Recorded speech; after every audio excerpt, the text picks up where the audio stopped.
ये कहानी एक ऐसे शख्स की है जो अपनी रोजमर्रा की जिंदगी में मशगूल था, लेकिन एक रात का मामूली सा वाकया उसकी सोच को बदल कर रख देने वाला था। अली, एक 25 साल का नौजवान जो टैक्सी चलाकर अपनी उमा के साथ जिंदगी बसर कर रहा था। उसका गुजारा अच्छा चल रहा था और अब वो अपनी खुद की गाड़ी लेने की तैयारी में था। उस दिन सुबह से उसने कुछ नहीं खाया था और भूख अब शदीद हो चुकी थी। आखिरकार उसने सोचा कि पहले कुछ खा लिया जाए, फिर बाकी काम किया जाएगा। मोबाइल ऐप बंद किया और खाने की तलाश में सड़क के किनारे किसी स्टॉल की तरफ बढ़ा। वो पहली बार इस इलाके में आया था, इसलिए रास्ते से ज्यादा वाकिफ नहीं था। जैसे ही एक मोड़ पर मुड़ा, उसे अंदाजा नहीं था कि ये रास्ता कहाँ ले जाएगा। सड़क पर अंधेरा गहरा था और चारों तरफ एक अजीब सा सन्नाटा छाया हुआ था।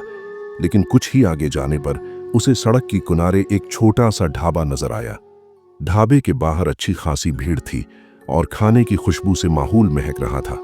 अली ने गाड़ी रोक ली और वहां जाकर बैठ गया। अभी उसने ठीक से मेन्यू देखने का सोचा ही था कि एक लड़की उसके पास आई। काले रंग का दुपट्टा ओढ़े हुए उसने अपना चेहरा पूरी तरह से ढका हुआ था। उसकी चाल में एक अजीब सा ठहराव था, जैसे वो किसी भी गैर जरूरी बात से बचना चाहती हो। लड़की ने खाने के बारे में पूछा तो अली ने बिरयानी ऑर्डर कर दी। जब वो बिरयानी लेकर आई तो उसकी खुशबू इतनी लाजवाब थी कि अली खुद को रोक नहीं पाया और बेसाख्ता खाने में मशगूल हो गया। लेकिन असल हैरानी तब हुई जब अली ने पैसे पूछे। लड़की ने कहा कि जो भी पहली बार उनके ढाबे पर आता है उसे से पैसे नहीं लिए जाते। ये सुनकर अली चौंक गया। वो लड़की कौन थी? अकेली ढाबा चला रही थी या फिर ये किसी और का था? ये सोचते हुए उसने लड़की से पूछा कि क्या ये ढाबा उसका है। जवाब में लड़की ने सिर्फ सर हिलाकर हाँ कहा। अली इस पूरी बात से बेहद मुतासिर हुआ। उसने कभी नहीं सोचा था कि सड़क के किनारे कोई लड़की इस तरह ढाबा चला सकती है, वो भी इतनी खुददारी और हिम्मत के साथ। वो उसकी ये बात भी नहीं भूला कि अगली बार आने पर ही वो अपना नाम बताएगी। घर लौटते वक्त अली को एहसास हुआ कि उसे बिरयानी पैक करवा लेनी चाहिए थी ताकि उसकी अम्मा भी खा सकती, लेकिन अब वहां काफी दौड़ निकल आया था।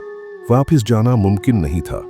घर पहुंचने पर अम्मा ने पूछा कि उसने खाना खाया या नहीं। जब अली ने उन्हें बताया कि उसने ढाबे पर खा लिया तो उन्होंने तसल्ली से कहा कि अच्छा हुआ, क्योंकि वो खुद बीमार थी और नाश्ता नहीं बना पाई थी।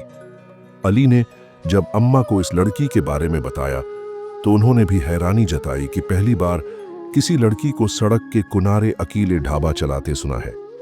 अली को अब ये यकीन हो गया था कि वहां लड़की कोई मामूली शख्सियत नहीं थी। उसके हाथों में जादू था या फिर शायद कोई और ही राज छिपा था। अब अली ने ठान लिया था कि वो दोबारा इस ढाबे पर जाएगा और इस बार वो सिर्फ खाने के लिए नहीं जाएगा, बल्कि ये जानने के लिए भी कि वहां लड़की आखिर कौन थी। अगले ही दिन उसने अपनी उस ख्वाहिश के आगे बेबस होकर दोबारा उसी ढाबे का रख किया। इस बार वो बिना भटके सीधे उसी लड़की के पास पहुंचा। लड़की ने उसे देखते ही हल्की मुस्कान दी, क्योंकि उसकी आंखों में हल्की चमक आ गई थी। आज भी उसने काले रंग का ही दुपट्टा लिया हुआ था और आज भी उसका चेहरा नकाब में ढका हुआ था।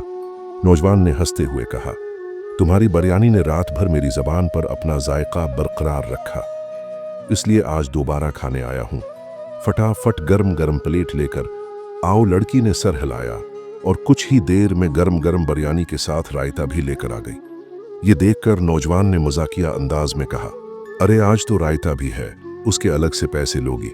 लड़की खुल खुलाकर हंस पड़ी और बोली, नहीं, जो कस्टमर दूसरी बार आता है उसे हम फ्री में रायता देते हैं। उसकी बात सुनकर नौजवान हैरान रह गया। उसे महसूस हुआ कि ये लड़की कारोबार के मामले में बहुत समझदार थी। उसने हंसते हुए कहा, अरे तुम तो बिजनेस के मामले में बहुत चालाक हो, मुझे तुम्हारा ये अंदाज बहुत पसंद आया। लड़की ने मुस्कुराते हुए जवाब दिया, बिल्कुल, क्योंकि मैंने बिजनेस की पढ़ाई की हुई है। फिर उसने अपनी कहानी सुना दी, कैसे उसके बाप का इंतकाल हो चुका था, कैसे वो और उसकी छोटी बहन मिलकर इस ढाबे को चला रही थी और कैसे उस मेहनत से उनका घर चलता था। नौजवान को यह सुनकर दुख हुआ। उसने महसूस किया कि यह लड़की एक अच्छी नौकरी की हकदार थी, लेकिन हालात ने उसे इस जगह लाकर खड़ा कर दिया था। मुसीबत का पहला वार इस दिन के बाद नौजवान का वहां दोबारा जाना नहीं हो सका। महीने का आखिर चल रहा था और उसे घर का किराया, बल और अपनी गाड़ी की किस्त भरनी थी। वो अपने काम में पूरी तरह मसरूफ हो गया था, लेकिन उसे जरा भी अंदाजा नहीं था कि उसके साथ कोई ऐसी मुसीबत आने वाली है जिससे वो मुंह के बल गिर पड़ेगा। सुबह सवेरे वो अपने काम के लिए निकला और दोपहर के करीब 11 बज चुके थे। चूंकि उसकी मां सो रही थी इसलिए वो नाश्ता नहीं कर पाया था। उसे जबरदस्त भूख लगी हुई थी, इसलिए उसने सड़क किनारे नान छोले खाने का फैसला किया। उसने अपनी गाड़ी वहीं खड़ी कर दी और चाबी अंदर ही छोड़ दी। नाश्ता करते करते वो इस कदर मग्न हो गया कि उसे अंदाजा ही नहीं हुआ कि कब एक चोर इसकी गाड़ी लेकर 9-2-11 हो गया। जब उसने पैसे देकर वापस गाड़ी की तरफ रुजुआ किया तो उसके पैरों तले से जमीन खसक गई। इसकी गाड़ी वहां से गायब थी। एक पल के लिए तो उसे लगा कि शायद वो गलत जगह देख रहा है। उसने इधर उधर नजर दौड़ाई, राहगीरों से पूछा, लेकिन किसी को कुछ नहीं पता था। उसका जिस्म पानी पानी हो गया था। ये गाड़ी ही उसका एक सहारा थी और अब वो ही नहीं थी। हैरानगी से और अफसोस के मिले जले जज्बात के साथ वो सड़क के किनारे बैठ गया। समझ नहीं आ रहा था कि आगे क्या करे, लेकिन फिर उसे पुलिस स्टेशन का ख्याल आया। उम्मीद की एक हल्की करन जागी कि शायद पुलिस उसकी गाड़ी ढूंढ सके। क्या ये सिर्फ एक हादसा था? नौजवान ने पुलिस स्टेशन में जाकर रिपोर्ट दर्ज करवाई और भारी कदमों से बाहर निकला। अब उसे सबसे बड़ा डर ये सता रहा था कि वो अपनी मां को ये सब कैसे बताएगा। इनकी पहले ही तबीयत ठीक नहीं रहती थी और अगर उन्हें ये खबर मिली तो वो और ज्यादा परेशान हो जाती। अली यूं ही चलते चलते बहुत आगे तक निकल आया, लेकिन ये देखकर वो हैरान रह गया कि जहां वो खड़ा था वही ढाबा था जहां होरिया बिरयानी बेचती थी। अपने आप को यहां देखकर अली खुद भी हैरान था। अपने ख्यालों में इतना गुम था कि उसे ये एहसास ही नहीं हुआ कि वहां यहां तक कैसे पहुंचा। वो धीरे धीरे ढाबे की तरफ बढ़ा और एक कुर्सी पर गिरने के अंदाज में बैठ गया। उसे उस तरह बैठा देखकर होरिया फौरन वहां आ गई। क्या हुआ? सब खैरियत तो है? तुम चेहरे से काफी परेशान लग रहे हो, होरिया ने फिक्रमंदी से पूछा। अली ने गहरी सांस भरी और उसे गाड़ी चोरी होने की बात बता दी। ये सुनकर होरिया ने बेअख्तियार दिल पर हाथ रख लिया और कहा, मुझे यकीन नहीं आ रहा कि तुम्हारा इतना नुकसान हो गया है। अब क्या करोगे? अली ने अपने खाली हाथों की तरफ इशारा किया और ना मैं सर हिला दिया। ये देखकर होरिया भी तासिर से सिर झुका गई। कुछ देर यूं ही बैठने के बाद जब अली उठकर जाने लगा तो होरिया ने उसे रोक लिया। खाना खाकर जाना उसने कहा, लेकिन अली ने मना कर दिया और भारी कदमों से घर की तरफ चल पड़ा। घर पहुंचते ही देखा कि उम्मा उसके इंतजार में बैठी थी। वो खाना लिए बैठी थी और अली को देखकर बोली, आओ मिलकर खाना खा लेते हैं। अली ने झूठ कहा, मैं खाना खा चुका हूं, बहुत ज्यादा थक गया हूं, इसलिए थोड़ा आराम करूंगा। उम्मा ने सर हिलाते हुए कहा, आज तुमने गाड़ी का हारन भी नहीं बजाया। क्या हुआ? क्या हारन खराब हो गया है? अली चौंक गया और बोला, नहीं उम्मा, हारन खराब नहीं हुआ, बस गाड़ी का कुछ काम था तो उसे वर्कशॉप पर छोड़ दिया है। उम्मीद है कि परसों तक मिल जाएगी इंशाअल्लाह। ये कहकर बहुत जल्दी से अपने कमरे में चला गया। अली को अब किसी भी तरह चैन नहीं था।